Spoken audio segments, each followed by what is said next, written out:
For the past few days, something weird has been happening. I live in a small one-bedroom apartment in a relatively safe area. It's not fancy schmancy, like Beverly Hills or something like that, but it's my home. I moved down to the busier city area of Indianapolis from Kalamazoo, and I can say for the most part, the change has been welcoming. I don't have to know all of my neighbors intimately. I am far enough away from my family and school friends that when we do see each other, we've had enough time to miss one another. Actually feel the distance. Back home, I was stagnating, and here, I am thriving and able to breathe without the expectations set on me by everyone else who saw me grow up. I'm able to finally be who I want, not who everyone wants me to be. It's this sense of freedom and belonging that may have screwed me over. I've never felt more independent and badass than I have being on my own for the first time in my life. I get up in the morning, throw my fridge door open, and drink straight from the carton. And there's no one there to nag me not to. I piss with the door open and no one's there to shriek at me that it is nasty or unladylike. I drop a bagel bite on the floor. That bad boy is going right into my mouth. Floor germs be damned. I live like a queen, surrounded by my own creature comforts. I watch my own movies and I laugh as loud and as obnoxiously as I can. No friends there to be like, Phoebe, quiet down. I am alone and awesome, and living my best life. So when the notes started, I just shrugged and moved on, once the initial weirdness subsided. Walking past my front door as I move through my morning routine, I catch a glance of a small slip of paper on the floor. It looks like something that I could have dropped there, but I don't actually have any paper here. Everything's automated, baby. I'm fully paperless. Man in green, do not talk to him. He will pester you to join his co-op. Okay, whatever the hell that means. I flip the slip over, brows furrowed, but find no further sign of a sender, or anything else to clear up what the hell this is doing in my home. I toss it in the trash and put it out of my mind. I need to get going. I jogged down the stairs and whistled as I walked the 3 blocks to my bus stop, and my good mood carried on until I got to my office building. Outside was a man wearing a green polo, his hair sticking out in all directions and waving flyers in people's faces.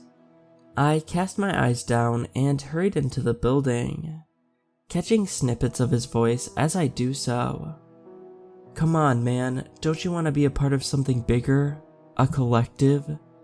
Man in green pestering people to join his co-op.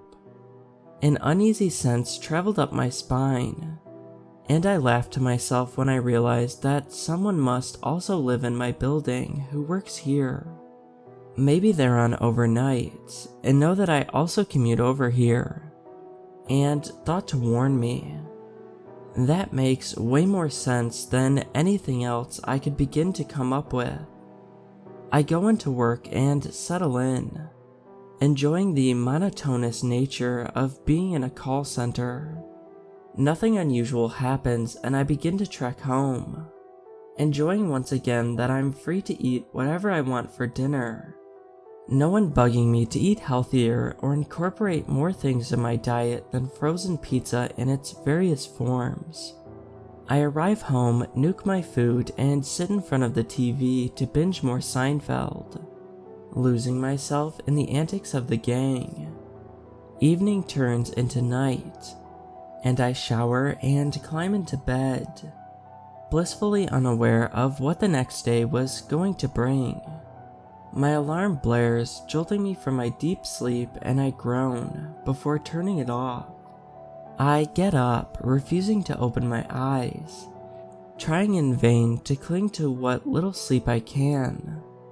Coffee is made, breakfast consumed in the form of a toaster strudel, and I am almost out the door when I noticed yet another note. Mugger on 5th, do not go into office usual way. My blood runs cold and I am half tempted to call in sick, because this now cannot be a well-meaning colleague. This is different and I don't want to know how they have this information. I waffle for a bit, trying to figure out what I should do about this before adopting a false bravado and laughing off my fear. My laughter does not convince me that I shouldn't be afraid. But hey, I did it. I moved here and I'm kicking ass and nothing is going to stop me.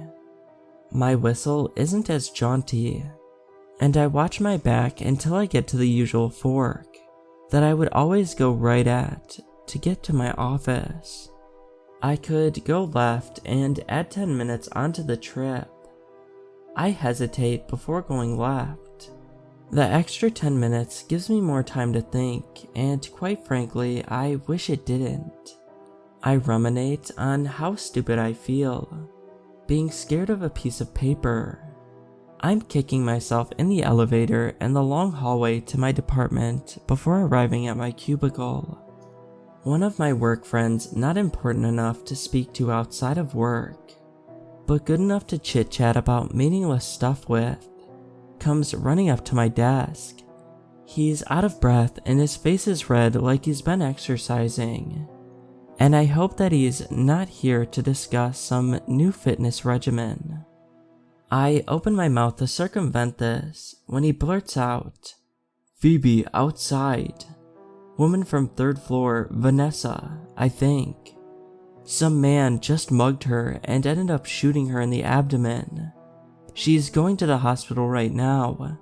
They're worried she's not going to make it." My heart stops. I stammer out a breath, asking him when and where and why. "Off of 5th. She was walking from the bus stop. Her husband couldn't bring her in today, so she had to hoof it. Happened about 30 minutes ago. Gossip is they're sending us home for the day, so silver linings, I guess." My mouth drops in disbelief, both at the likelihood that the note was right, and at the idea that Vanessa possibly dying could have any silver lining. But Brian shrugs and walks away. He ends up being right and I am on my way back home, having to take the way around again, which is fine by me. I would hate to see any signs of a possible attack that could have been meant for me. Once home, I survey my surroundings and the fear that has been growing inside my stomach is hard and painful. I have never felt unsafe in my own home. And now, I feel watched as I deadbolt the second lock my mother insisted I get, when she learned that I would not be taking a roommate. I try to go through my normal routine, but for once, my Chef Boyardee ravioli tastes bland. It's like sand in my mouth, and I jump at every sound in the normally busy hallway. My neighbors come home and I nearly shriek when I hear them kick the door shut behind them. It's finally bedtime and I huddle down in my blankets, considering calling my mom and telling her about my close call, foregoing the mention of the note, but I don't. I can't let her know that I'm afraid, or she would make the drive down and start packing my stuff herself. I toss and turn, unable to find solace in the quiet as I normally can. My ears strain to catch any noise, and I have the idea around 3 a.m. to try and catch who is leaving these notes. I usually wake for work around 7 a.m., so it has to be sometime soon, doesn't it? Luck is on my side, and after only 2 hours of ceaseless watching, another paper is now inside. I bolt to the door and throw it open, panting and on the verge of a panic attack. No one is there. I ripped the door open not even a minute after the slip appeared. How the hell are they gone? I turn the paper over and it reads, "Stay home." I wait until 6 a.m. to call into work. I stammer out vague excuses of illness, cramps, diarrhea, and my manager's voice on the other end shushes me and tells me that he is fine with this. The office is running on skeleton crew anyway. Didn't I check my emails? I cough instead of answering and he wishes me well before hanging up. I clamp my curtains together and shove a towel under my door for the day. I don't want any more notes. Checking my work email tells me that the office is skeleton crew until Monday at the earliest, but I may be contacted for an interview if the police think that I saw anything on the way in. I close my laptop and go back into the womb of my blanket, wanting to sleep until Monday, but I can't. I manage a lazy mid-morning nap and wake up around dinner time to the sound of my neighbors arriving home, all of them blissfully unaware of the terror that I am currently in. I eat dinner mechanically in front of my TV, wanting to pretend everything is fine. All I have to eat is a PB&J. Today is normally a grocery day after work, but, well, screaming and crying rings out from the parking lot across from my window. I squeeze my eyes shut before forcing myself to open them and see what is happening. A car overturned in the lot and a woman is shrieking that her husband is still inside. I vaguely recognize her as my neighbor to the right, and I gasp and clasp my hand over my mouth as the car begins to catch fire. She's being held back by someone, struggling as if she's going to throw herself back into the car, and the rank smell of burning gasoline and metal is permeating my nose. I refuse to believe this is what the note was referring to. I don't drive. This was an accident incurred by something that never could have been for me. Until I see him, a man, standing in the street, looking directly at my second floor window. I stifle a scream and drop down to the floor. Tears gather in my eyes and I bite my palm to keep from screaming. What is this? How could this have been me? I don't drive. Notes aren't omniscient, and I don't go outside this late at night. I chastise myself. What happened to the girl who knew how to take care of herself? Who didn't listen to a damn piece of paper? I reassembled myself, feeling like I haven't breathed normally in hours, when a knock at the door makes me shriek, and I am back down in my pit of terror that I was just beginning to crawl out of. I hazard a small look in the peephole, where a uniformed officer is standing patiently. I gently open the door and mumble, "Yes? Sorry to bother you, ma'am, but I was wondering if you had any information on the accident that just occurred outside. There's other officers securing the scene, and I wanted to see if you saw what caused the road rage incident." His slow drawl tells me that he's from somewhere else, definitely not the north. He waits expectantly for an answer, but all I can think is, road rage? I must have said this out loud, because he nods and offers. A neighbor of yours swears they saw the woman flip off the other driver before he rammed into their car. I really wish people would be more careful with this kind of attitude on the road. Now, I'm not blaming the victim, but there's all kinds out there. The officer stays for a few more minutes, gathering the little info I have and my contact details before leaving. He rammed into them because she flipped him off. How many times have I been hooted and honked at while walking home from the store, and responded by flipping the bird back at the driver? Prior to this, I felt invincible and like my bad B aura kept these creeps away, but If someone just rammed a car with such force that they flipped over, the driver unable to escape, what would have happened to me? A pedestrian without the tons of metal to cover me. Stop it, Phoebe, I yelled at myself in my head.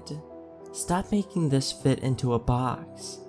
This is not related. I go to bed hours early and silently cry into my blankets. I whisper small prayers to anyone listening to please stop this and let me be in peace before I fall into a restless sleep, managing maybe an hour spread over the night. Which brings me to today. I told myself that I would go out today, screw whoever is out there, and seek help. Why I didn't mention this or the man from the night before to the officer, I don't know. But I am tired of being scared. My false bravado is back, and I am about to make my way into my living room before I stop and scream, hysterically crying and catapulting back under my covers where I am now writing this. When I went to open the door, I felt a small crunch and looked down. There, on my bedroom floor, looking like it had been shoved between the door and the carpet, was a note that reads, "Don't leave your room."